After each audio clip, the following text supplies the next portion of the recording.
Series জয়টা আমি মনে করব যে উই আর লাকি। আমরা যে স্বপ্ন দেখা শুরু করেছি এবং এই স্বপ্ন দেখার জন্য যে সবথেকে বেশি যে বড় প্ল্যাটফর্মটা দরকার, আমাদের উপদেষ্টা মহোদয় এখানে আছেন।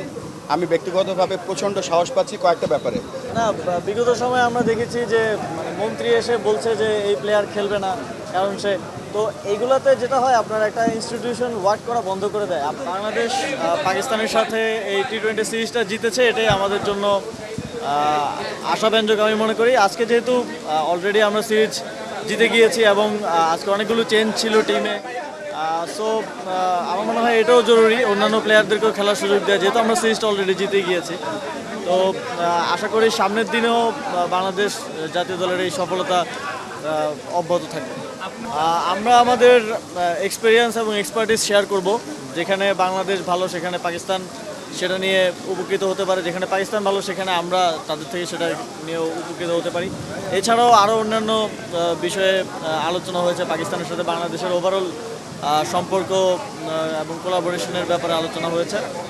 আর স্পোর্টসের ব্যাপারে এই যে এসিসি মিটিংটা হলো, এটার ব্যাপারে পাকিস্তান ক্রিকেট বোর্ড অনেক সহযোগিতা করেছে এবং আপনারা জানেন যে প্রায় সবগুলো দেশের অংশগ্রহণে একটা সফল এসিসি এজিএম মিটিং বাংলাদেশে ঢাকায় প্রথমবার হয়েছে, প্রথমবারের মতো।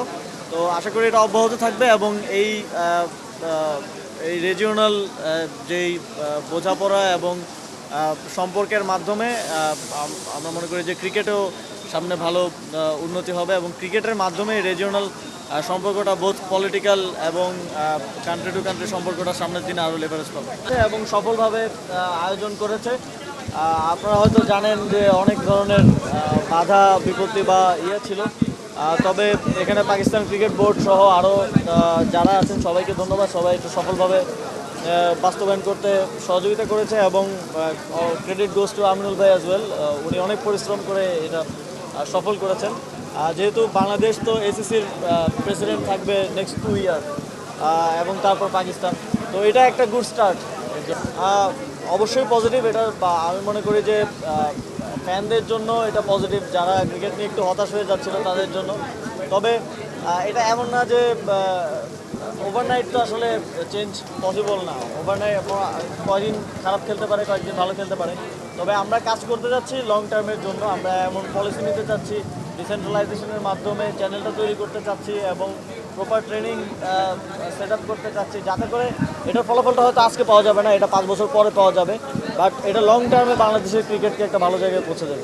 সিরিজ জয়টা আমি মনে করবো যে উই আর লাকি, কারণ এই অল্প সময়ে এমন কিছু কাজ হয়ে যায় না যে বাংলাদেশ টিম একেবারে 10 থেকে 2-3-এ চলে আসছে, তাই না? তো আশা করি এটা একটা হচ্ছে আমাদের প্রতি একটা গুড সাইন যে আমরা কাজ করলে আরও ভালো করা সম্ভব এবং এই ভালো স্টার্টটা আমি মনে করি বিসিবির নিউ লিডারশিপ এটাকে কাজে লাগাবে এবং সামনের দিনে ভালো করবে।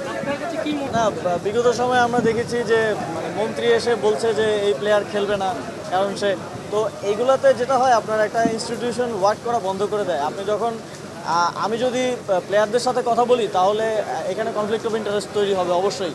প্লেয়াররা আমার কাছে অন্য ধরনের যে কোনো কিছু চাইতে পারে যেটা আসলে নিয়মের মধ্যে পড়ে না। তো সেই জায়গা থেকে আমার মনে হয় প্রফেশনালি হ্যান্ডেল করা উচিত। টিমের সাথে যারা সংশ্লিষ্ট তারাই টিম নিয়ে কাজ করবে। আমাদের কাজ হচ্ছে অ্যাডমিনিস্ট্রেশন নিয়ে কাজ করা, পলিসি নিয়ে কাজ করা। আমরা ওইটা নিয়ে করবো, যে যার যার কাজটা করলে আমি মনে করি যে সামনের দিকে আরও ভালো ফলাফল। ট্রানজিশন পিরিয়ডটা কখনোই আসলে কোনো দলের জন্যই ভালো হয় না। কোনো একটা দল যদি দীর্ঘদিন একটা সেট আপে খেলে, সেটা যে দলই হোক, আবার নতুন করে যখন ট্রানজিশন হয় তখন একটু আপনারা জানেন যে টার্মোয়েল যায়, কিছু খেলা খারাপ যায়। তবে আমি মনে করি যে এই টিমের সম্ভাবনা আছে এবং হার্ডওয়ার্কের মাধ্যমে এবং বিসিবির কাজের মাধ্যমে আমি মনে করি এই টিম লং টার্মে বাংলাদেশকে ভালো কিছু দেবে। একটা কথা বলবো ভাই, এক্সকিউজ মি, একটা কথা বলবো যে আমরা কিন্তু এই বোর্ডে আমরা যে স্বপ্ন দেখা শুরু করেছি এবং এই স্বপ্ন দেখার জন্য যে সবথেকে বেশি যে বড় প্ল্যাটফর্মটা দরকার, আমাদের উপদেষ্টা মহোদয় এখানে আছেন। আমি ব্যক্তিগতভাবে প্রচণ্ড সাহস পাচ্ছি কয়েকটা ব্যাপারে। যখন আমরা ক্রিকেটটা ডিসেন্ট্রালাইজেশন করার জন্য যে ধরনের ইনফ্রাস্ট্রাকচারের দরকার হয়, যে ধরনের সাহস এবং যে ব্যুরোক্রেসির সাপোর্ট, আমি পুরোপুরি সাপোর্ট পাচ্ছি আমাদের গভর্নমেন্টের কাছ থেকে। আমি স্পেশালি আপনাকে থ্যাংক দিতে চাই ফর দিস। তো ইনশাল্লাহ আমরা একটা কিছু অ্যাজ স্যার বলেছে যে আমরা একটা লং টার্ম প্ল্যান করছি এবং সেই লং টার্ম প্ল্যানের আমরা শুরু করলাম সবেমাত্র। আপনারা আমাদের উপর আস্থা রাখবেন ইনশাল্লাহ। Thank you.